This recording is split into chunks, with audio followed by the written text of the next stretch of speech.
Hola, ¿cómo están? Amigas, amigos, conocidos, suscriptores y futuros suscriptores de este canal, que es un canal eminentemente cultural. Hoy vamos a hablar de un escritor argentino, Jorge Luis Borges. Su nombre completo, Jorge Francisco Isidoro Luis Borges. Nació en 1899 en Buenos Aires. Poeta, ensayista, escritor, conferencista. En 1914 su familia se trasladó a Suiza, donde allí estudiaría bachillerato y tendría la oportunidad de viajar por varios países de Europa en esos años. En 1921 regresaron a Argentina y publica su primer libro de poemas, Fervor de Buenos Aires, en 1923. Durante los siguientes años, Borges trabajaría como bibliotecario, como profesor, como conferencista en muchas ocasiones, a la par que comenzaba a publicar en esos años, diversos libros de poemas, de cuentos. En 1955 fue nombrado director de la Biblioteca Nacional de la República de Argentina, al tiempo que también profesor de literatura inglesa en la Universidad de Buenos Aires. En ese año, Jorge Luis Borges quedó ciego. Durante los siguientes años, una alumna suya, posteriormente asistente, amiga y finalmente esposa, fue su mano derecha, María Kodama.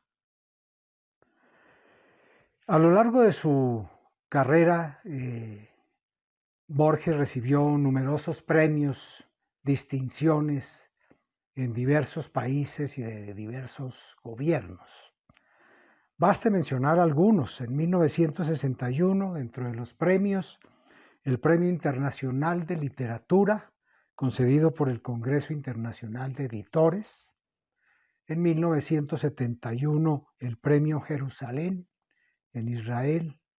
Y en 1980, el Premio Cervantes, concedido por la Real Academia Española. Dentro de las distinciones numerosas, baste mencionar en el año 1961, la Orden del Comendador, conferida por el gobierno de Italia. En 1962, comandante de la Orden de las Letras y las Artes por el gobierno francés. En 1965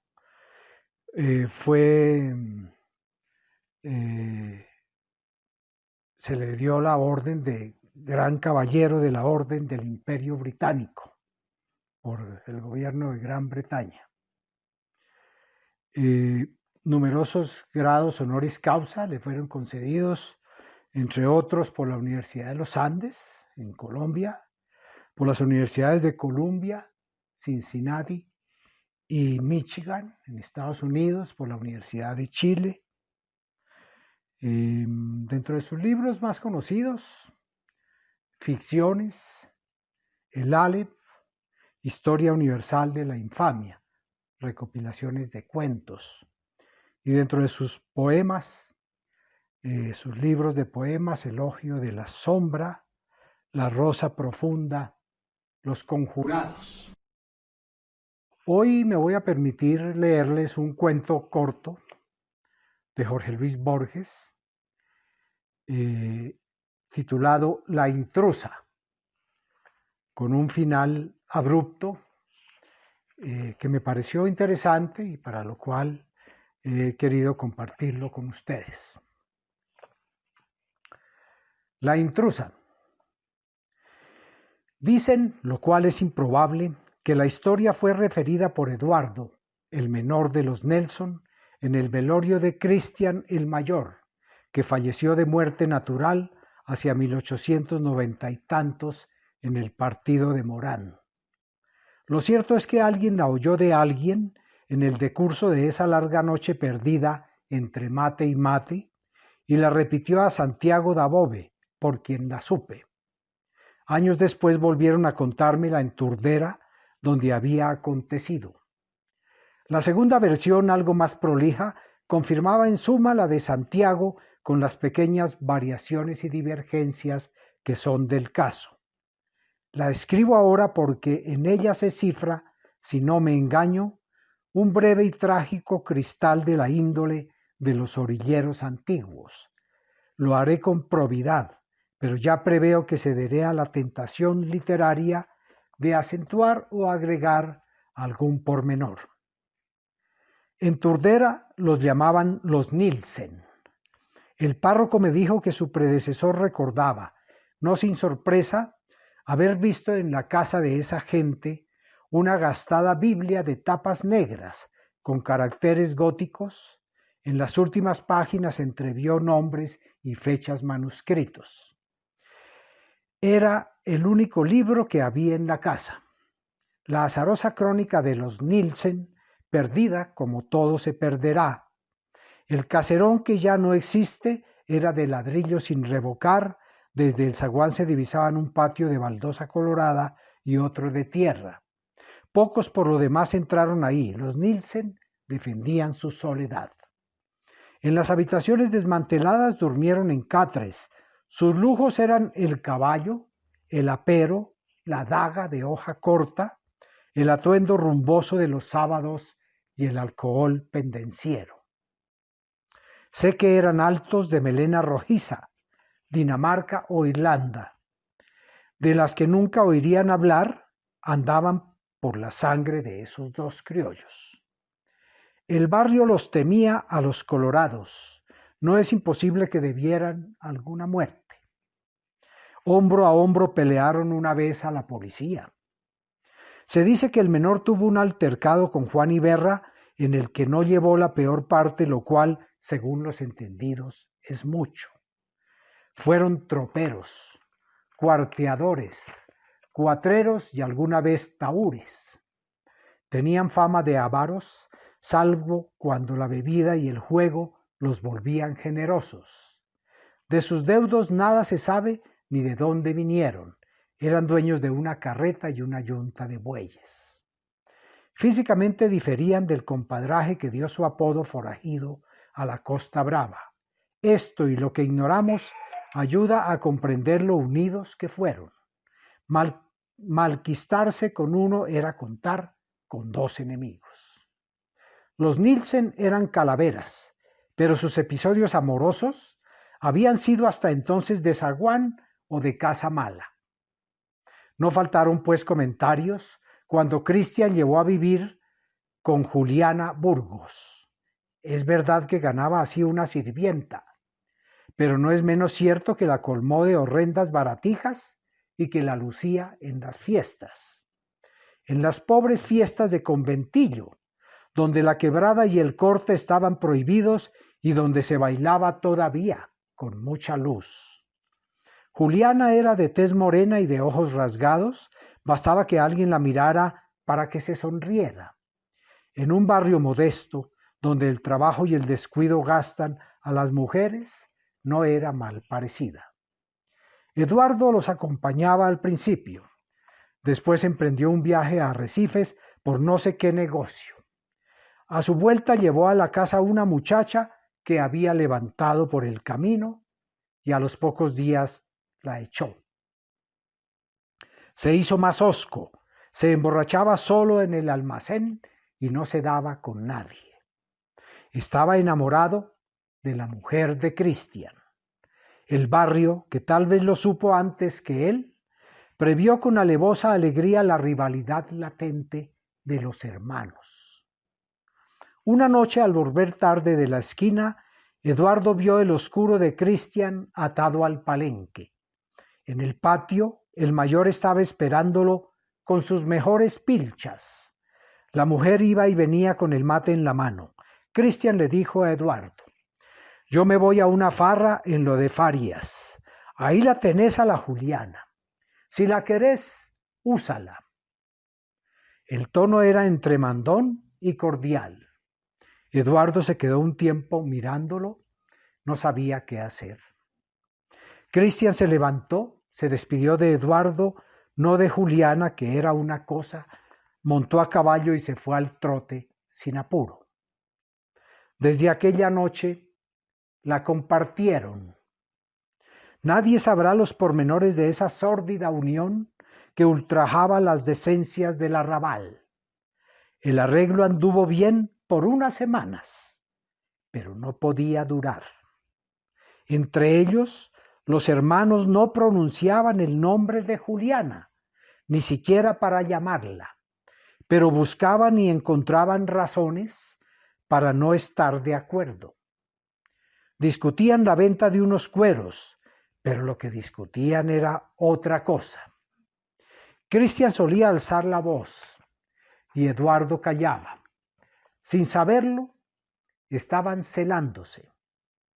En el duro suburbio, un hombre no decía ni se decía que una mujer pudiera importarle más allá del deseo y la posesión, pero los dos estaban enamorados. Esto de algún modo los humillaba. Una tarde, en la plaza de Lomas, Eduardo se cruzó con Juan Iberra, que lo felicitó por ese primor que se habían agenciado. Fue entonces, creo, que Eduardo lo ingirió. Nadie delante de él iba a hacer burla de Cristian. La mujer atendía a los dos con sumisión bestial, pero no podía ocultar alguna preferencia por el menor, que no había rechazado la participación, pero que no la había dispuesto. Un día le mandaron a la Juliana que sacara 2 sillas al primer patio y que no apareciera por ahí, porque tenían que hablar. Ella esperaba un diálogo largo y se acostó a dormir la siesta, pero al rato la recordaron. Le hicieron llenar una bolsa con todo lo que tenía, sin olvidar el rosario de vidrio y la crucecita que había dejado su madre. Sin explicarle nada, la subieron a la carreta y emprendieron un silencioso y tedioso viaje. Había llovido, los caminos estaban muy pesados y serían las 5 de la mañana cuando llegaron a Morón. Ahí la vendieron a la patrona del prostíbulo. El trato ya estaba hecho. Cristian cobró la suma y la dividió después con el otro. En Turdera, los Nielsen, perdidos hasta entonces en la maraña, que también era una rutina, de aquel monstruoso amor, quisieron reanudar su antigua vida de hombres entre hombres. Volvieron a las trucadas, al reñidero, a las juergas casuales. ¿Acaso alguna vez se creyeron salvados, pero solían incurrir cada cual, por su lado, en injustificadas o harto justificadas ausencias? Poco antes de fin de año, el menor dijo que tenía que hacer en la capital. Cristian se fue a Morón. En el palenque de la casa que sabemos, reconoció al overo de Eduardo. Entró. Adentro estaba el otro, esperando turno. Parece que Cristian le dijo: de seguir así, los vamos a cansar a los pingos. Más vale que la tengamos a mano. Habló con la patrona, sacó unas monedas del tirador y se la llevaron. La Juliana iba con Cristian. Eduardo espoleó al overo para no verlos. Volvieron a lo que ya se ha dicho. La infame solución había fracasado. Los dos habían cedido a la tentación de hacer trampa. Caín andaba por ahí, pero el cariño entre los Nielsen era muy grande. Quién sabe qué rigores y qué peligros habían compartido, y prefirieron desahogar su exasperación con ajenos, con un desconocido, con los perros, con la Juliana, que había traído la discordia. El mes de marzo estaba por concluir y el calor no cejaba. Un domingo, los domingos la gente suele recogerse temprano, Eduardo, que volvía del almacén, vio que Cristian uncía los bueyes. Cristian le dijo: «Vení, tenemos que dejar unos cueros en lo del Pardo. Ya los cargué, aprovechemos la fresca». El comercio del Pardo quedaba, creo, más al sur. Tomaron por el camino de las tropas, después por un desvío. El campo iba agrandándose con la noche. Orillaron en un pajonal. Cristian tiró el cigarro que había encendido y dijo, sin apuro: «A trabajar, hermano. Después nos ayudarán los caranchos. Hoy la maté. Que se quede aquí con sus pilchas, ya no hará más perjuicios». Se abrazaron, casi llorando.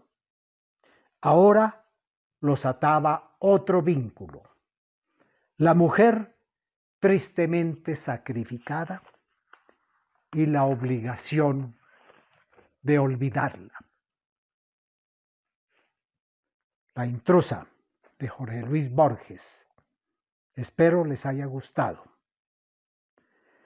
En 1986 muere de un cáncer hepático en Ginebra, Suiza, el gran Jorge Luis Borges. Finalmente, después de una vida larga, pletórica de distinciones, de éxitos, de reconocimientos en muy diversos gobiernos, Jorge Luis Borges nunca pudo alcanzar, nunca le fue conferido el Premio Nobel de Literatura. Hasta aquí nuestra reseña de hoy. Muchas gracias por atenderme. Buena tarde.